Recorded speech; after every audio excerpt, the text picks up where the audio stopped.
Hello বন্ধুরা, তোমাদের সবাইকে আবারও স্বাগত। আজকে আমরা শিখব উপপাদ্য 38। তো উপপাদ্য 38 এর স্টেটমেন্টে হলো একই ভূমির উপর এবং একই সমান্তরাল রেখাযুগলের মধ্যে অবস্থিত সামান্তরিক ক্ষেত্রসমূহের ক্ষেত্রফল সমান। ওকে, তো আমরা প্রথমেই দেব বিশেষ নির্বাচন। বিশেষ নির্বাচনে বলা হচ্ছে যে দুইটা সামান্তরিক এ বি সি ডি, এটা একটা সামান্তরিক, আবার এ বি ই এফ এটা আরেকটা সামান্তরিক। এই দুইটা সামান্তরিক যার ভূমি সেম। ওকে, তুমি খেয়াল করো, দুইটা সামান্তরিক, এটা একটা আর এটা একটা, আর এই দুইটা সামান্তরিক ভূমি সেম, অর্থাৎ এ বি আর হচ্ছে F C, sorry A B, ভূমি হচ্ছে এ বি। ঠিক আছে, তো তারপর বলা হচ্ছে যে ভূমি সেম আর হচ্ছে একই সমান্তরাল রেখা যুগলের মধ্যে অবস্থিত। সমান্তরাল রেখাগুলো হচ্ছে একটা হচ্ছে এ বি রেখা আর একটা হচ্ছে এফ সি রেখা। তো আমাদেরকে প্রমাণ করতে হবে যে এই দুইটা সামান্তরিকের ক্ষেত্রফল সমান। ওকে, তো আমরা বিশেষ নির্বাচনটা বুঝে নিলাম। এখন আমরা দেখব অঙ্কন। তো অঙ্কনে বলা আছে এ এবং সি আমরা যোগ করব, এসি যোগ করব আর একটা এ ই, ঠিক আছে, এ ই যোগ করব, এই দুইটা যোগ করব, এটা হচ্ছে আমাদের অঙ্কনে। তারপর কি করব, তারপর হচ্ছে এই যে এবি রেখার কে বিন্দুতে, সরি এবি রেখার ই থেকে এবি রেখার উপর একটা লম্ব টানবো, যে লম্বটা এবি রেখার কে বিন্দুতে ছেদ করবে।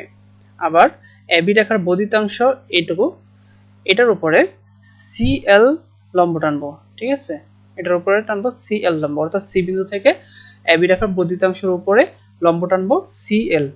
ওকে, তো এইটুকু ছিল আমাদের অঙ্কন। ওকে, তাহলে অঙ্কনে আমরা কি করলাম, অঙ্কনে জাস্ট আমরা এসি যোগ করলাম এবং এ ই যোগ করলাম, আর হচ্ছে ই থেকে এ বির উপরে একটা লম্ব টানলাম, আর হচ্ছে সি থেকে এ বি এর বর্ধিতাংশের উপরে সি এল লম্ব টানলাম। হ্যাঁ, তো এই লম্ব টানার কারণে একটা জিনিস খেয়াল করো তো, যে এটা সি এল আর হচ্ছে ই কে, এই দুইটা সমান কিনা? এই দুইটা অবশ্যই সমান, সি এল সমান ই কে। ওকে, এই দুইটা সমান, আমি এখানে লিখে রাখলাম। এই দুইটা কেন সমান? এই দুইটা সমান এই কারণে যে এবি রেখা আর হচ্ছে এফসি রেখা, এই দুইটা হচ্ছে সমান্তরাল রেখা, আর সমান্তরাল রেখার যদি একটা থেকে আরেকটার উপরে লম্ব টানি, তাহলে সেটা হচ্ছে দূরত্ব, লম্ব দূরত্বগুলো সমান হয়। অর্থাৎ সমান্তরাল রেখার যে কোনো জায়গায় লম্ব দূরত্ব সমান হবে, এটা হচ্ছে সমান্তরাল রেখার শর্ত বলতে পারো। ওকে, তাহলে আমরা কি পেলাম, ইকে সমান সিএল।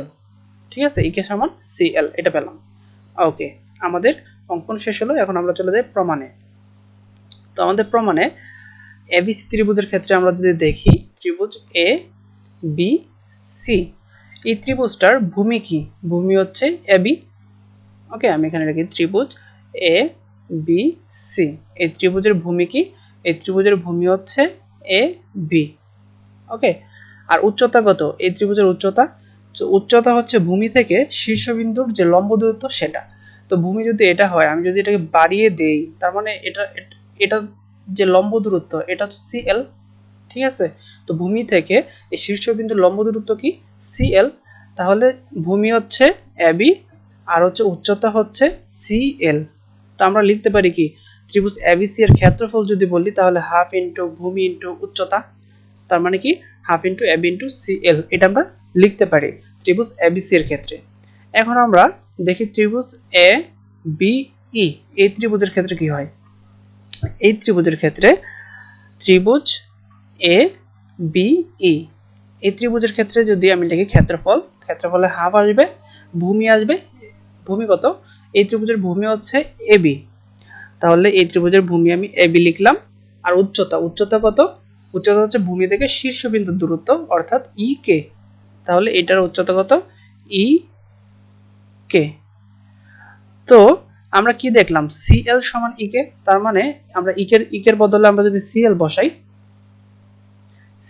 তাহলে আমরা কি দেখতে পাচ্ছি, ত্রিভুজ এবিসি আর ত্রিভুজ এবিই, এই দুইটার ক্ষেত্রফল কি সেম, রাইট? তাহলে আমরা কি পেলাম, এই দুইটা ত্রিভুজের ক্ষেত্রফল সেম। তো এখানে হচ্ছে কি করেছে, এবিসি এর ক্ষেত্রফল লিখেছে, এখানে হচ্ছে এবিই এর ক্ষেত্রফল লিখেছে, আর হচ্ছে সিএল সমান ইকে এটা বলে দেওয়া হয়েছে। তারপর আমরা কি বলতে পারতেছি, ত্রিভুজ এবিসি আর ত্রিভুজ এবিই এর ক্ষেত্রফল সমান। আশা করি আমরা এটুকু বুঝলাম। এখন আসো ত্রিভুজ আমাদের সমান্তরিক এ বি সি ডি, এটার মধ্যে এই যে একটা কর্ণ, তার মানে কি এই কর্ণটা কি করলো, এ বি সি ডি এই সমান্তরিককে এ বি সি যে ত্রিভুজটা, এই ত্রিভুজটা অর্ধেক করে ফেললো। অর্থাৎ এটা অর্ধেক, এটা অর্ধেক, দুইটা মিলে একটা সমান্তরিক। অর্থাৎ আমাদের ত্রিভুজের ক্ষেত্রফলটা হচ্ছে এই সামান্তরিক ক্ষেত্রফলের অর্ধেক। ঠিক আছে, এবিসিডি সামান্তরিকের অর্ধেক। আশা করি বুঝতে পারলাম। আর একটু খেয়াল করি এখানে যে ত্রিভুজ সামান্তরিক এ বি ই এফ, এই যে সামান্তরিকটা, এই সামান্তরিকের কর্ণ হচ্ছে এ ই। তার মানে কি এই যে ত্রিভুজটা, এই ত্রিভুজটা কার অর্ধেক হবে, এই সামান্তরিকের অর্ধেক হবে। তাহলে কি করলাম, এই যে ত্রিভুজটা, এই ত্রিভুজটা এই সামান্তরিকের অর্ধেক আমরা লিখে দিলাম যে অর্ধেক হচ্ছে এই সামান্তরিকের, তা হাফ সামান্তরিক ক্ষেত্র এটা। তো আমি যদি এখানে যে সমান চিহ্ন ছিল এই জন্য এখানে সমান চিহ্ন রেখে দাও, নো প্রবলেম। এখন আমি যদি বলি যে যেহেতু এই দুইটা সমান, এখান থেকে হাফ কেটে দেব, এখান থেকে হাফ কেটে দেব, তাহলে থাকবে কি এবিসিডি এর ক্ষেত্রফল সমান এবিইএফ এর ক্ষেত্রফল। তাহলে আমরা কি পেলাম, এবিসিডি সামান্তরিকের ক্ষেত্রফল সমান এবিইএফ সামান্তরিকের ক্ষেত্রফল। তাহলে কি হলো, আমরা পেলাম যে এবিসিডি এই যে সামান্তরিক এটার ক্ষেত্রফল, আর হচ্ছে এবিইএফ এই যে সামান্তরিক এটার ক্ষেত্রফল, দুইটার ক্ষেত্রফল হচ্ছে কি সমান। শর্ত কি ছিল, শর্ত ছিল হচ্ছে একই ভূমি থাকবে আর হচ্ছে একই সমান্তরাল রেখা যুগলের মধ্যে অবস্থিত হবে। তো আশা করি ভিডিওটি তোমরা ক্লিয়ারভাবে বুঝতে পেরেছো। তো এতক্ষণ পর্যন্ত এই ভিডিওটি দেখার জন্য অসংখ্য ধন্যবাদ।